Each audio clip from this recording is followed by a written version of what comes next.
इनसे मिलिए, ये हैं द ग्रेट पूजा खेड़कर, जिसने यूपीएससी को भी उसकी औकात दिखा दी और ये प्रूव कर दिया अगर आपके पास पैसा है तो आप एक आईएएस ऑफिसर बन सकते हो। पूजा खेड़कर की फैमिली के पास लगभग 110 एकड़ एग्रीकल्चर लैंड, इसी के साथ 6 दुकानें, 7 फ्लैट, 900 ग्राम सोना, 4 लग्जीरियस कार जिसमें आपकी ओडी BMW शामिल है, इसी के साथ 17 करोड़ के अदर एसेट शामिल है। और इस सब को मिलाकर पूजा खेड़कर की फैमिली की जो नेट वर्थ है वो 100 करोड़ से भी ज़्यादा है। और इतना होने के बाद भी पूजा खेड़कर यूपीएससी के साथ 2 बड़े स्कैम करती है। और यूपीएससी भारत का सबसे टफेस्ट एग्ज़ाम है और इस एग्ज़ाम में लगभग हर साल 9 से 10 लाख विद्यार्थी बैठते हैं इस परीक्षा को देने के लिए, वो भी मात्र 8 से 900 पोस्ट के लिए। और यहाँ पर जितने भी विद्यार्थी इस एग्ज़ाम में बैठते हैं वो ये सोचकर बैठते हैं यूपीएससी एग्ज़ाम को पूरी ट्रांसपेरेंसी के साथ कराएगा, यहाँ पर हमारे साथ कोई फर्जीवाड़ा, कोई भी स्कैम नहीं होगा, क्योंकि यूपीएससी एक बहुत ही प्रतिष्ठित संस्था है हमारे देश की। यहाँ पर स्कैम पूरी ट्रांसपेरेंसी के साथ एग्ज़ाम होगा। लेकिन पूजा खेड़कर जैसे यहाँ पर कितने ही लोग हमारे देश में आईएएस या आईपीएस बन के घूम रहे होंगे जिनका पढ़ाई लिखाई या मेहनत से कोई लेना देना नहीं है, वो फर्जीवाड़ा करके एक आईएएस ऑफिसर या एक आईपीएस ऑफिसर बनते हैं। यहाँ पर बात सिर्फ यूपीएससी एग्ज़ाम की नहीं है, आप नीट एग्ज़ाम को देख लीजिए। अभी देश में सबसे बड़ी बहस नीट के ऊपर चली है। नीट का एग्ज़ाम भी लीक हुआ था। और नीट ही नहीं बल्कि हमारे देश में जितने भी राज्य हैं, हर राज्य में कोई ना कोई पेपर लीक होता है, कोई ना कोई पेपर में धांधलीबाजी होती है।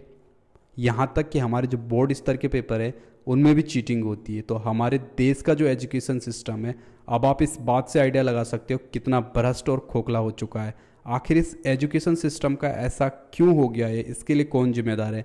हम लोग जिम्मेदार हैं, हमारी सरकारी जिम्मेदार हैं, या फिर जो लोग पैसे वाले हैं जो पैसों से नौकरी खरीद रहे हैं वो जिम्मेदार है? तो देश का एजुकेशन सिस्टम अभी सबसे वर्स्ट कंडीशन से गुजर रहा है। एक से एक बड़े पेपर लीक, एक से एक बड़े स्कैम।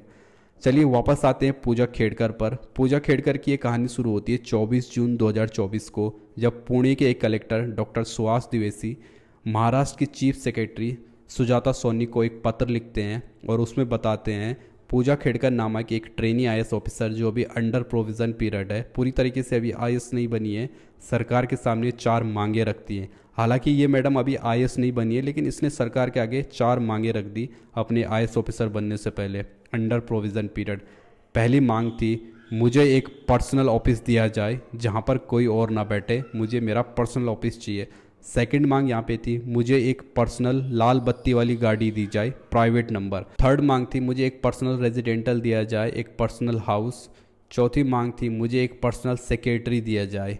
और ये चारों मांग पुणे के कलेक्टर ने इनकी रिजेक्ट कर दी। और इसके बाद पूजा खेड़कर ने अपनी खुद की एक ऑडी मंगवाई, उस पर लाल बत्ती लगाकर पीछे महाराष्ट्र सरकार लिखवा दिया। यहाँ तक सब ठीक था, लेकिन इसके बाद इन मैडम ने एक सबसे बड़ा कांड ये किया।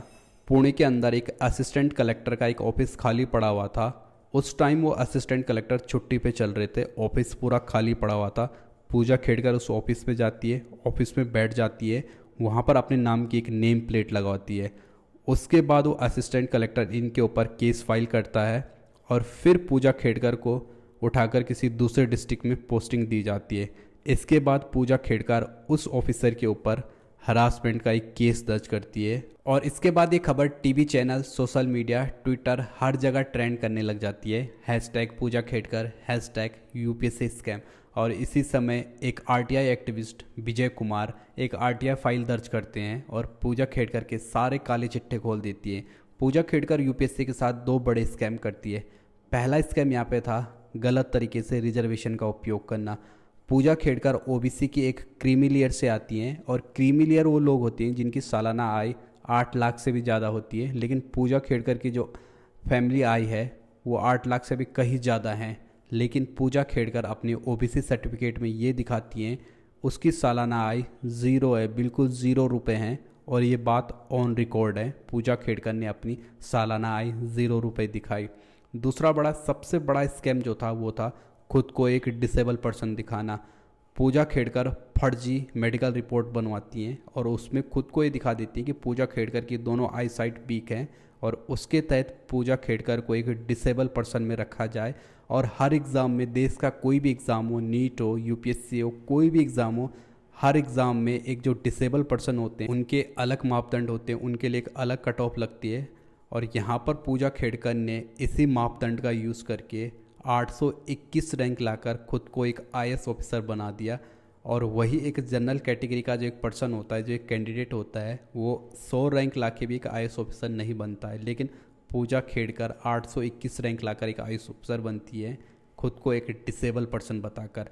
तो पूजा खेड़कर के ये दो सबसे बड़े स्कैम थे जो पूजा खेड़कर ने यूपीएससी के साथ किए। और देश में अभी भी ऐसे कितने IAS ऑफिसर होंगे जो फर्जीवाड़ा करके एक ऑफिसर बने हैं और कुर्सी पे बैठे हुए हैं और हमारे देश को चला रहे हैं।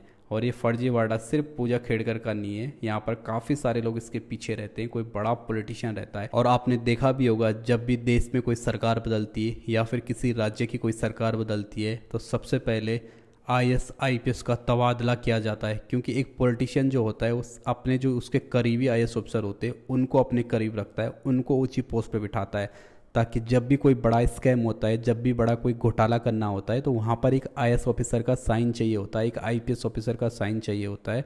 बिना IAS IPS के आप कोई घोटाला नहीं कर सकते हो। तो इसलिए ये जो पॉलिटिशियन होते हैं ये अपने करीबी जो इनके IAS ऑफिसर होते हैं उनको ये सबसे पहले अपने करीब में बिठाते हैं और वहाँ से होता है सबसे बड़ा घोटाला। तो देश में जो हमारी सरकार हैं, जो ऐसे पॉलिटिशियन हैं, ये सब उन्हीं के काम है। और जितना भी पेपर बड़ा स्कैम होता है, लीक होते हैं, इनके पीछे कहीं ना कहीं हमारी सरकारों का हाथ होता है। लेकिन हमें लगता है कि इसके पीछे सरकार नहीं, कुछ लोग हैं, लेकिन इसके पीछे बहुत बड़ा नेटवर्क होता है। और आज देश का जो सबसे प्रतिष्ठित एग्ज़ाम है उसका स्कैंडल सामने आया, और उसका स्कैंडल हमारी किसी एजेंसी ने नहीं पकड़ा है, बल्कि पूजा खेड़कर ने खुद लोगों को ये बताया। अगर पूजा खेड़कर अपनी जो कुछ उसने जो हरकतें की वो ना की होती तो शायद ये स्कैंडल कभी बाहर ही ना आता और पूजा खेड़कर आज अच्छे से अपनी गद्दी पे बैठी होती। तो इसलिए देश के अंदर कुछ भी, कोई भी एग्ज़ाम सेफ नहीं है जब तक कि हमारे देश के पॉलिटिशियन नहीं बदलेंगे और हम लोग नहीं बदलेंगे। तो ऐसे एग्ज़ाम लीक होते रहेंगे और ऐसे ही बच्चों के फ्यूचर के साथ खिलवाड़ होता रहेगा। तो इस वीडियो पे आपकी क्या राय है, कमेंट में ज़रूर बताएं।